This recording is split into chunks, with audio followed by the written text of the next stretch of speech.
Bonjour Flo, Coucou Chanou, comment tu vas? ça va et toi? En pleine forme, enfin, on se retrouve toutes les 2 semaines. Ça passe vite, je le dis à chaque fois, mais ça passe vraiment vite ces 2 semaines, parce qu'on est tellement occupés et c'est toujours un plaisir de te retrouver chez nous, de vous retrouver pour entre nous. J'avais hâte de faire particulièrement cette émission, alors surtout parce que nous sommes le 18 et que c'est l'anniversaire de Shannon. Bon bah voilà, enfin au moment où on tourne, c'est le 18, d'accord? Et c'est l'anniversaire de Shannon, donc encore bon anniversaire, je voulais encore te le dire. Surprise! Merci. Et c'était grand plaisir. Et on va débuter cette émission avec donc deux sujets. Un sujet plutôt média et un sujet lié à la culture, comme chaque semaine. On va commencer, Shannon, par un chiffre. Le chiffre, c'est 12. Alors 12, faut compter en millions, parce que c'est le nombre de personnes qui ont écouté en 2020 un podcast sur différentes plateformes. Donc, il faut savoir que un podcast, c'est euh, comme une émission de radio, un extrait audio qui traite de différents sujets qu'on peut retrouver sur notamment les plateformes type Apple Music, Spotify, etc. Donc, qui sont des formats plus ou moins longs et dont les thématiques abordées sont très, très, très différentes. Alors, c'est un format qui existe depuis plusieurs années, mais qui s'est vraiment popularisé ces dernières années et surtout avec le confinement. Alors, déjà, pour rentrer un peu plus dans le détail des chiffres, il faut savoir que le nombre de consommateurs a augmenté de 50% entre 2019 et 2020, ce qui est déjà énorme, alors qu'en 2019, il n'y avait pas de crise majeure comme celle qu'on connaît actuellement. Et cette hausse, elle est vraiment presque exponentielle en 2020. Le pic de consommation a été atteint en avril 2020. Donc, c'est vraiment à ce moment-là que le format s'est popularisé. Donc, comme je l'ai dit, le contenu est très diversifié. Et en fait, il y a beaucoup d'avantages à écouter des podcasts, notamment des podcasts courts, dans la mesure où, par exemple, on peut être dans le bus, dans le métro et s'écouter ce genre d'émission, ce genre une sorte même de playlist d'émissions pour s'informer. Donc, en fait, c'est pas vraiment pour moi, c'est pas vraiment une contrainte. Je pense que c'est ce format qui séduit les individus. C'est parce qu'on peut l'écouter partout, tout le temps, quand on veut. Et c'est souvent des petits formats. Alors moi, je prends mon exemple parce que j'ai vraiment découvert ça l'année dernière. Alors j'écoutais des replays d'émissions de radio qu'ils ont transformés en podcast. Et récemment, le podcast s'est adapté à la télévision parce que des émissions de télé se sont transformées en podcast. C'est-à-dire qu'on peut écouter des émissions de télé en podcast. C'est juste énorme. Notamment, il y a une émission sur Arte 28 minutes qui traite de l'actualité, qui est en format podcast et qui pour moi est vraiment agréable dans la mesure où l'image n'est pas nécessaire parce que c'est surtout des débats qui ont lieu entre différentes personnes. Donc c'est un format qui plaît beaucoup, qui séduit notamment beaucoup les jeunes, les moins de 35 ans, qui représentent 60% des consommateurs. Ce que je pensais, je pensais que ce serait beaucoup moins, que le pourcentage serait inférieur. Et 2 personnes sur 5 qui écoutent sont des personnes considérées comme étant des cadres supérieurs. Donc il y a quand même aussi une partie de la population au-delà de 25-30 ans qui est très intéressée par ces formats de podcast. Pardon. Et donc voilà, l'idée c'est, bon Shannon, toi tu n'es pas très familière ou pas très, tu n'en as pas beaucoup écouté jusque-là. Et justement la question c'est, est-ce que du coup tu en as écouté récemment? Est-ce qu'il y a des formats qui peuvent t'intéresser? Enfin, qu'est-ce que tu penses un peu de ces nouveaux formats de podcast? Eh ben écoute, c'est vrai que moi j'en écoute pas vraiment, ça a jamais trop été mon habitude. En fait, je pense que c'est vraiment une question d'habitude, comme on prend l'habitude d'aller sur certains réseaux. Finalement, ça rejoint un peu notre émission notre dernière émission, la 11e édition, avec Twitch. Est-ce que c'est une habitude pour nous? Par exemple, moi, j'ai l'habitude d'aller sur YouTube, mais je peux très bien changer et avoir l'habitude d'aller sur Twitch, comme d'aller écouter des podcasts. Après, comme tu dis, c'est vrai que les podcasts, la facilité, c'est de pouvoir les écouter partout, même si je pense qu'il faut une connexion Internet, mais pour aujourd'hui, tout le monde a une connexion Internet, même en dehors de chez lui. Et en fait, ce qui est assez marrant dans ce que tu dis, c'est que ça séduit beaucoup les jeunes, mais je pense que c'est quand même un format qui découle de la radio, finalement, où les gens écoutaient la radio, mais il n'y a plus ce côté direct, il y a ce côté vraiment où on peut l'écouter quand on veut. Donc, il y a même des émissions de radio, tu as dit qu'il y a des émissions de télé, mais il y a aussi des émissions de radio qui sont en fait disponibles en podcast, des interviews, il peut y avoir de tout. Et là, finalement, cette évolution, moi, d'après ce que j'avais entendu dire, c'est qu'il y a vraiment tout plein de sujets. On peut parler, moi j'avais un peu regardé sur Apple Podcast, je crois que c'est l'application Apple. Et il y avait, on pouvait parler de la mythologie, on peut parler des femmes, on peut parler en fait de plein de sujets qui sont assez intéressants. Mais c'est vrai que moi, j'ai pas l'habitude pour l'instant, mais c'est vrai que j'aimerais bien en écouter. Ouais, c'est vrai que c'est un format qu'il faut appréhender au début. On se dit, bon, bah, ça va être. Enfin, on a un peu des a priori qu'on peut comprendre, dans le sens où, bon, bah, un peu, ça dépend des formats, mais si ça dure 20-30 minutes, oh, bah, on a peur que ce soit long, qu'il faut qu'on soit concentré pour écouter ces formats. C'est vrai qu'il y a des formats qui méritent qu'on se pose pour bien comprendre, mais la plupart des formats, et c'est aussi l'un des avantages, c'est qu'on peut le mettre en fond et écouter, pourquoi pas, des bribes de ce qui est dit. Et ça, c'est vraiment intéressant. C'est-à-dire qu'on peut s'informer vraiment dans toutes les circonstances et sous plein de formes très différentes. Moi, par exemple, aussi, depuis que je suis arrivé en Italie, j'écoute des podcasts pour apprendre l'italien. Les ressources sont énormes et infinies dans la mesure où, par exemple, je tape apprendre l'italien en podcast, dans les podcasts, et je trouve des émissions de radio, des émissions d'information qui résument l'actualité en italien et pour différents niveaux. Donc, il y a un niveau débutant, il y a un niveau amateur et un niveau expert, donc, où ils parlent de plus en plus vite, de plus en plus naturellement et avec du vocabulaire de plus en plus poussé. Mais par exemple, quand je fais des petits trajets de 5-10 minutes, eh bien, je me mets ça en fond quand je me balade dans la rue et sans m'en rendre compte vraiment, j'apprends l'italien. Donc, c'est vrai que ça me permet aussi de faire un peu plus de choses, donc d'apprendre un peu plus de choses dans la journée. Et ça, je trouve que c'est vraiment agréable. Et en termes de format, comme on l'a un peu dit, c'est vraiment diversifié. On peut vraiment parler de sport, de musique, de mode. On peut débattre sur l'actualité internationale. On peut même écouter des formats qui n'apportent pas grand-chose intellectuellement, mais qui sont très divertissants par ailleurs. Et justement, toi, Shannon, si tu devais écouter ou si tu devais aller sur par exemple, Apple Podcast, qu'est-ce que tu rechercherais en premier? Ou qu'est-ce que tu as recherché en premier d'ailleurs? Moi, en fait, quand j'avais l'application, j'ai fait juste un peu le tour. Alors, moi, j'adore la mythologie, par exemple. Donc, c'est vrai que la mythologie, j'avais commencé à regarder un petit peu. Après, c'est vrai que c'est un peu le même sentiment que la dernière fois avec Twitch. C'est qu'il y a tellement de choses au début que du coup, je suis là, mais que regarder, que regarder. Et c'est vrai que c'est assez marrant, mais je pense que vraiment, il faut creuser, il faut prendre le temps au début du mois. Et après, finalement, il y a les émissions les podcasts qui vont nous intéresser. Et puis, ce qui est assez intéressant aussi, c'est qu'il y a des podcasts qui sont faits par certaines personnes en particulier, pardon. Et du coup, ça attire comme un film quand tu vas voir un film parce qu'il y a ton acteur préféré dedans. Finalement, le film ne t'intéresse pas forcément au début, mais tu vas le voir parce que le casting t'intéresse. Et tu ressors et t'aimes le film ou tu l'aimes pas. Et là, le podcast, parfois, ils sont faits par certains animateurs, certains journalistes ou certaines personnes en particulier. Et du coup, tu vas les écouter pour ça. Et je trouve que c'est aussi ça qui joue. Comme toi, voilà, tu as eu ta motivation pour apprendre l'italien. Et ça, je ne savais pas. Franchement, je suis choquée que tu pouvais apprendre l'italien comme ça avec des podcasts. Je trouve ça très marrant. Et en même temps, c'est une très bonne façon d'apprendre l'italien, je pense, parce que même comme tu dis, tu marches, tu l'écoutes en fond, et notre cerveau, en fait, il imprime. En fait, il s'habitue à entendre de l'italien dans ton cas, et du coup, que ce soit au niveau de la prononciation, déjà, ça t'habitue en fait à vraiment savoir quel mot, comment se prononce-t-il et tout. Et, euh, et du coup, en fait, je pense que c'est vraiment une bonne façon de progresser en italien, même si au début, tu comprends pas forcément grand-chose, mais ça peut être vraiment hyper intéressant. Tu devrais faire pareil pour l'allemand, non? Non, parce que oui, j'ai fait 7 ans d'allemand, mais aujourd'hui, que les mots de base, et encore, il n'y a que l'anglais à la limite, ou pourquoi pas, mais à réfléchir. Mais voilà, comme je te dis, je ne savais même pas que tu pouvais apprendre des langues avec des podcasts, quoi. Alors justement, notamment si tu veux t'informer et apprendre en anglais, moi ce que je peux conseiller, c'est les podcasts de The Economist qui, en 3 minutes, tous les jours, te font un résumé bref de l'actu. Donc, ce n'est pas forcément toujours très simple de comprendre. De mon côté, je comprends un peu mieux dans la mesure où je connais la version française, enfin je me suis informé version française. Donc, les sujets qu'ils évoquent me parlent et je comprends plus rapidement, mais ça vaut quand même le coup d'écouter ce podcast qui est en version anglais-britannique, mais où il ne parle pas toujours, enfin, il ne parle pas très très vite. Donc, c'est assez accessible.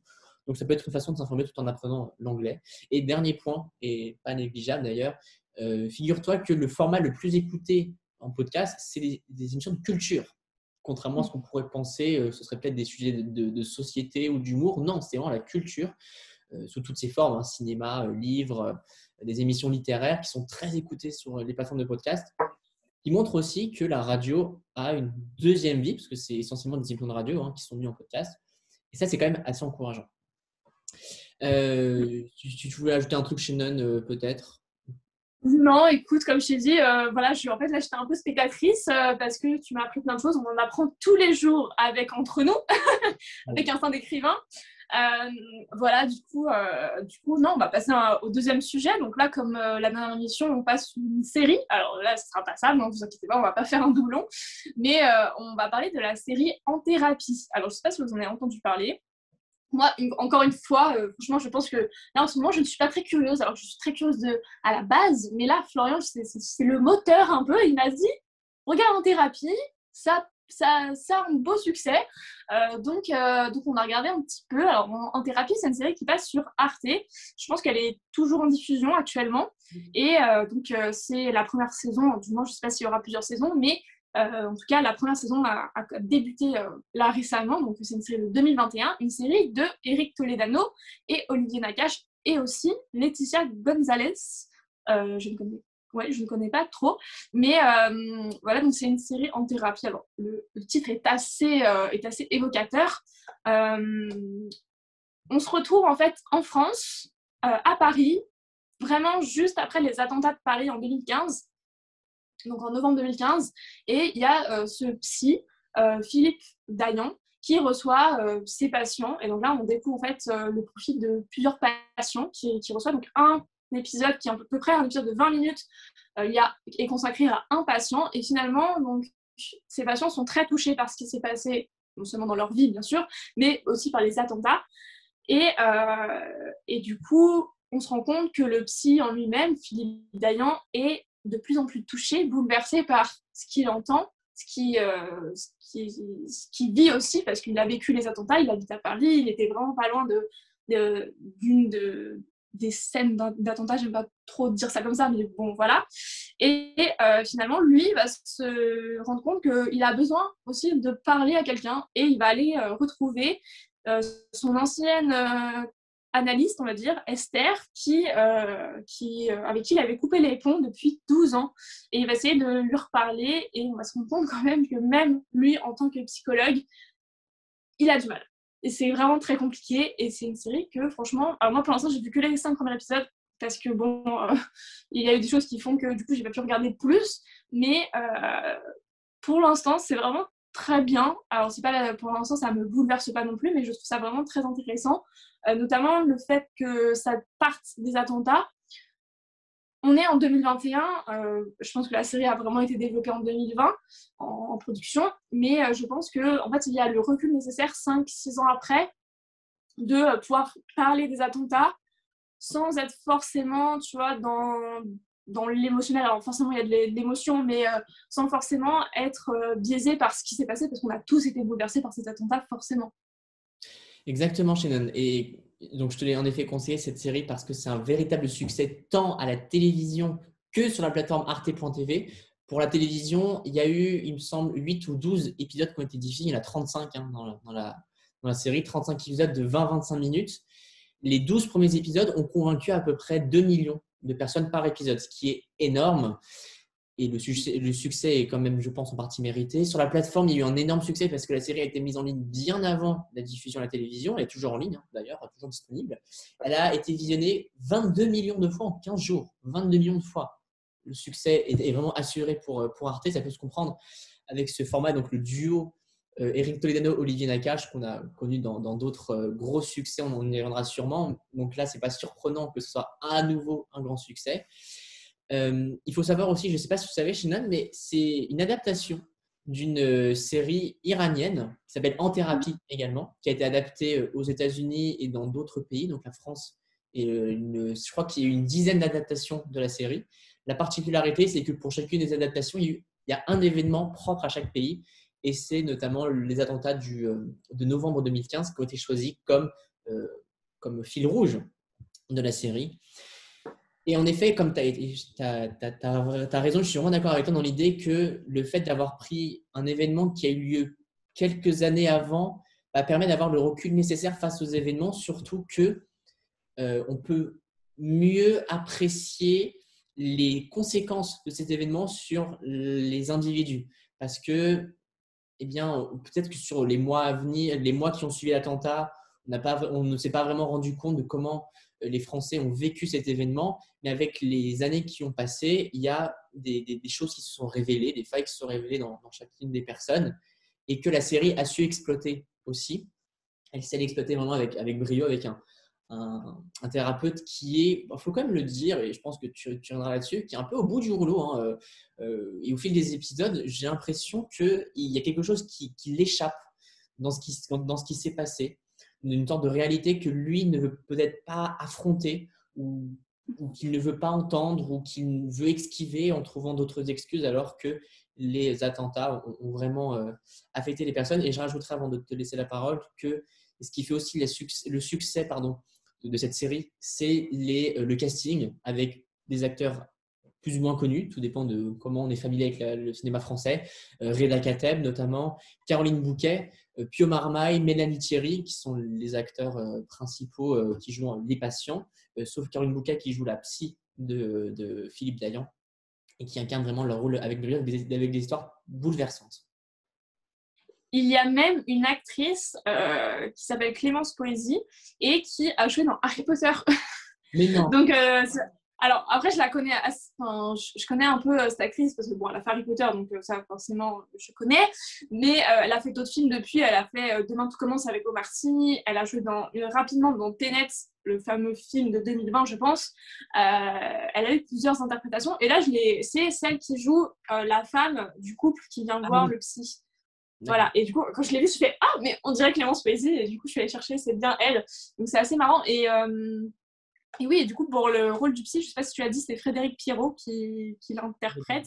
Je ne sais pas s'il est exactement connu, je ne le connais pas vraiment. Mais c'est vrai que c'est un beau casting. Pour ce qui est de l'adaptation, c'est vrai que moi, j'ai trouvé ça intéressant parce que j'ai vu quelqu'un qui disait « Il a fallu je ne sais combien d'adaptations de la série israélienne pour avoir enfin une adaptation à la hauteur de son succès, en fait. Vraiment, les gens trouvent que c'est la série, l'adaptation, on va dire, qui vraiment retranscrit bien ce qui était dans la série d'origine. Et ça, je trouve ça vraiment intéressant que les réalisateurs, les créateurs ont réussi à former ça. Mais comme tu as dit, le Philippe Dayan, le personnage principal, le psy, est au bout du rouleau. Alors, je trouve ça vraiment intéressant parce que finalement, on est là, quand on va voir un thérapeute, finalement, on déballe tous nos problèmes. Et là, dans ces épisodes, ce qui est assez intéressant, c'est pas vraiment du spoil, hein, mais du moins pour les premiers épisodes, on voit que chaque patient est un peu dans le déni total en fait, de ce qui leur arrive. Et pourtant, parfois, c'est des patients qui viennent depuis bien longtemps. La première patiente, Ariane, elle vient depuis 1 an, je crois. Donc, c'est vraiment bien avant les attentats. Et finalement, encore 1 an après, elle est vraiment dans le déni de certaines choses. Et c'est un peu le cas avec chaque patient. C'est assez marrant parce que moi, ça m'a vraiment un peu choquée parce que chaque patient est un peu... enfin, ils disent au psy, oui, mais c'est vous, ça, c'est votre faute, c'est vous qui me faites dire ça. Et finalement, après, on a ce psy qui est, Philippe Dayan, qui est un peu... qui en peut plus, clairement, et qui va du coup voir Esther, son ancienne analyste, et qui, en fait, finalement, maintenant, c'est lui qui est dans le déni, comme tu l'as dit. C'est lui qui dit à Esther, non, mais c'est toi qui veux me dire ça, c'est toi qui te trompes, c'est toi qui es en colère, nanani, nanana. Et du coup, c'est vrai que c'est assez marrant parce que, en fait, il reproduit exactement le même schéma que ses patients. C'est assez... Enfin, moi, ça m'a fait rire parce que je trouve que du coup, cet épisode 5, c'est vrai que j'ai vu, est vraiment un épisode charnière. Et d'après ce que tu as dit, en fait, finalement, il va continuer d'aller voir. Finalement, en fait, l'épisode 6, 7, 8, 9, c'est les patients qu'on a vus au début qui reviennent, en fait, comme quand un patient vient toutes les semaines, en fait. Et épisode 10, paf, il retourne voir Esther et il reparle. Et en fait, finalement, il y a à peu près, hein, on n'a pas vu jusqu'à la fin de la série, mais du coup, il y a cette régularité qui finalement rappelle, voilà, comme j'ai dit, la régularité de quand tu vas voir un psy, en fait, tout simplement, quand tu vas voir un thérapeute. Et je trouve ça vraiment intéressant, le fait que, voilà, il soit dans le déni et en même temps qu'il veuille apporter de l'aide aux autres, pardon, Et on se rend compte finalement que, alors moi je le savais, mais un psy a besoin de ce qu'ils appellent un analyste ou un contrôleur. C'est du coup quand un psy doit aller, en fait, il se doit normalement d'aller voir un autre psy pour parler lui-même de ce qui se passe en lui, parce que on est des humains quand même, et les psys restent des humains. On peut pas être l'éponge de tant de personnes. En fait, enfin, l'éponge c'est un peu une métaphore, mais c'est vrai que on peut pas, voilà, toutes les semaines avoir plein de patients qui nous racontent parfois des choses horribles, hein, parce qu'il y a des choses horribles, et l'absorber comme ça, et sans pouvoir le lâcher derrière, sans pouvoir extérioriser tout ça. Et là, on se rend compte finalement que Philippe Dagnan, il avait arrêté de voir un autre psy, donc un contrôleur, pendant 12 ans. Et c'est énorme, et je pense que ça a vraiment joué dans son côté où il est au bout du rouleau, comme tu l'as dit. C'est ça. Il y a beaucoup de choses qui échappent vraiment à Philippe Dagnan, au thérapeute, notamment avec toutes les histoires qu'il entend en même temps. Et c'est des histoires qui sont émotionnellement fortes. Chacune d'elles, il y en a quatre, il me semble, quatre ou cinq histoires, quatre ou cinq grands patients qui vont animer cette série. Et les histoires sont vraiment très fortes avec des sujets très différents. Des personnes qui ont plus ou moins vécu les attentats, dont les conséquences sont plus ou moins présentes. C'est quelque chose qu'il n'avait pas forcément anticipé, et il le dit aussi, hein, c'est que il était loin de s'imaginer aujourd'hui de régler ce genre de difficultés où il se sent plus capable, où il se sent déconnecté de tous ces problèmes. Et je pense qu'il y a une réalité qui lui a échappé et auquel il va devoir faire face rapidement. Et dans la série, il va devoir y faire face. Au fil des épisodes, on va s'en rendre compte qu'il sera, et même au niveau de son cercle familial, hein, il y a aussi pas mal de choses qui se passent au niveau du cercle privé qu'il va devoir résoudre. Donc, il s'est un peu enfermé sur lui-même pendant une dizaine d'années, et il reçoit les conséquences que maintenant. Ce qui est aussi intéressant dans la série, c'est la façon dont est abordée la psychologie, la thérapie de façon générale. On aurait pu se dire, et rien qu'avec le titre, et je ne sais pas comment tu l'as ressenti, mais on a l'impression que les épisodes allaient ressembler à une séance de thérapie classique, que ça allait peut-être pas forcément nous toucher, ou ça allait être un peu ennuyeux, d'accord, d'écouter ce genre de discussion. Et étonnamment, non, parce que il y a la façon de réaliser qui est assez touchante, et aussi parce qu'au fur et à mesure, on est avec les personnages. On apprend beaucoup de choses. Alors, au début, c'est vrai, comme tu l'as dit, ils esquivent le fond du problème. Ils vont tourner autour, ou ils vont évoquer des choses qui n'ont pas forcément de lien avec le vrai problème, ou alors ils n'oseront pas évoquer des détails qui ne sont pas finalement pour le thérapeute, qui vont jouer sur leur état psychologique. Et au fur et à mesure des épisodes, on se rend compte que les détails, eh bien, en fait, expliquent l'état actuel du patient. Ça, c'est très intéressant. De même qu'il y a vraiment, même dans la réalisation, ce qui me touche beaucoup, c'est, bon, je ne suis pas un expert, mais ce qui me transcende, c'est les gros plans, les plans rapprochés sur la personne quand on sent qu'elle veut avouer quelque chose, ou alors les silences. Il y a beaucoup de silences qui sont assourdissants, mais qui veulent dire beaucoup aussi sur la personne qui, au fur et à mesure de la thérapie, ouvre sa coquille. Et ça, c'est bouleversant. Il y a des moments qui sont assez bouleversants dans la série, ce qui fait que, au fur et à mesure, on se prend au jeu dans la mesure où on veut suivre cette thérapie. On se dit, dans les 5 premiers épisodes, du moins, c'est loin d'être gagné. On se dit, le thérapeute n'est pas capable, ou alors on ne comprend pas pourquoi il pose toutes ces questions. Au fur et à mesure, on se rend compte qu'il y a vraiment un sens, et que les patients font face à leurs propres contradictions, et font face aussi aux détails qu'ils ont, et à leurs propres paroles de façon générale. Tout ce qu'ils auront mentionné ont un écho sur leur état actuel. Et ça, c'est une bonne façon de mettre en valeur la profession de thérapeute qui est encore aujourd'hui, avec le contexte actuel, plus que nécessaire. Exactement, c'est vraiment de jolis mots que tu viens de dire. C'est vrai que on se rend compte que en fait, c'est vraiment, alors comme tu l'as dit, suivant les patients, ils sont plus ou moins touchés par les attentats, mais on se rend compte que même s'ils sont pas vraiment touchés, même s'ils n'ont pas été victimes, même s'ils n'étaient pas sur le terrain, tout ça, ils sont touchés d'une manière ou d'une autre, et on voit que leurs problèmes à la base sont exacerbés par ce tragique événement qu'on a tous connu, et que moi je me souviens à l'époque, même le monde entier l'a su. Moi je sais que ça m'avait beaucoup bouleversée, parce que le lendemain des attentats, beaucoup de personnes sur les réseaux sociaux avaient même des noms français qui avait dit oui, pray for Paris, tout ça.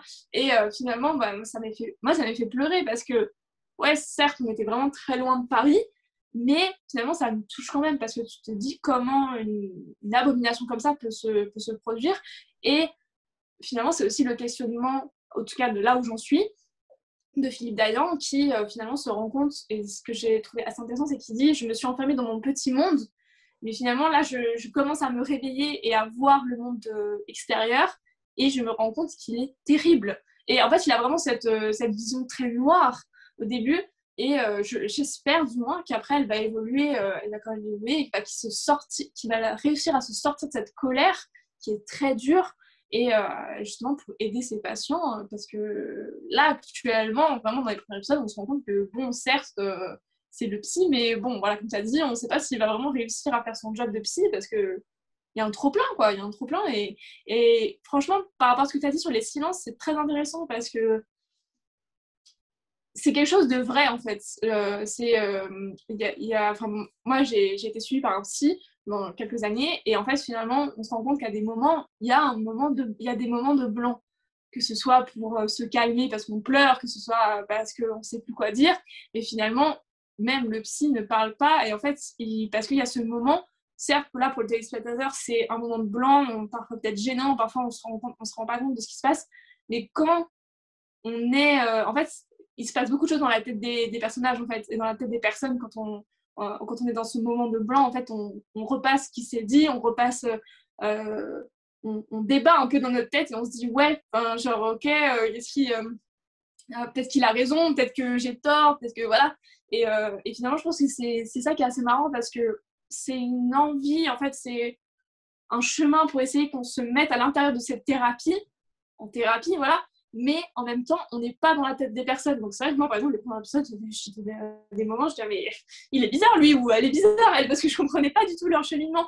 Et finalement, on se rend compte que même Philippe Dayan, quand il parle avec Esther, parce que c'est de psy, hein, ils évoquent en fait des phénomènes psychologiques qui sont assez intéressants, qui sont assez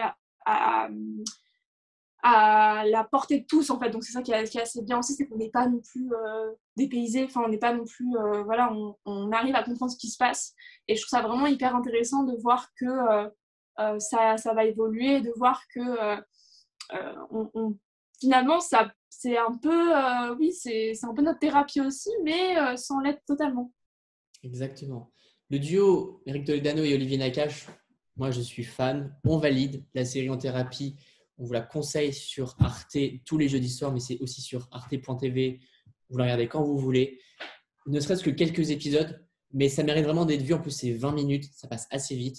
On valide avec Shannon. Avant de terminer, peut-être une petite annonce, Shannon, pour la semaine prochaine. Oui, parce que bon, on pourrait parler encore une fois pendant 3 heures, 4 heures sur cette série. C'est vraiment très intéressant. On en reparlera. Oui, sûrement, quand on aura fini du coup la série, la saison, je ne sais pas du coup s'il y aura une saison 2. Mais voilà, en tout cas, la semaine prochaine, on se retrouve vendredi. Alors du coup, dimanche prochain, il n'y aura pas d'entre nous parce qu'on fait toutes les 2 semaines maintenant. Mais il y aura une vidéo vendredi, 17h normalement.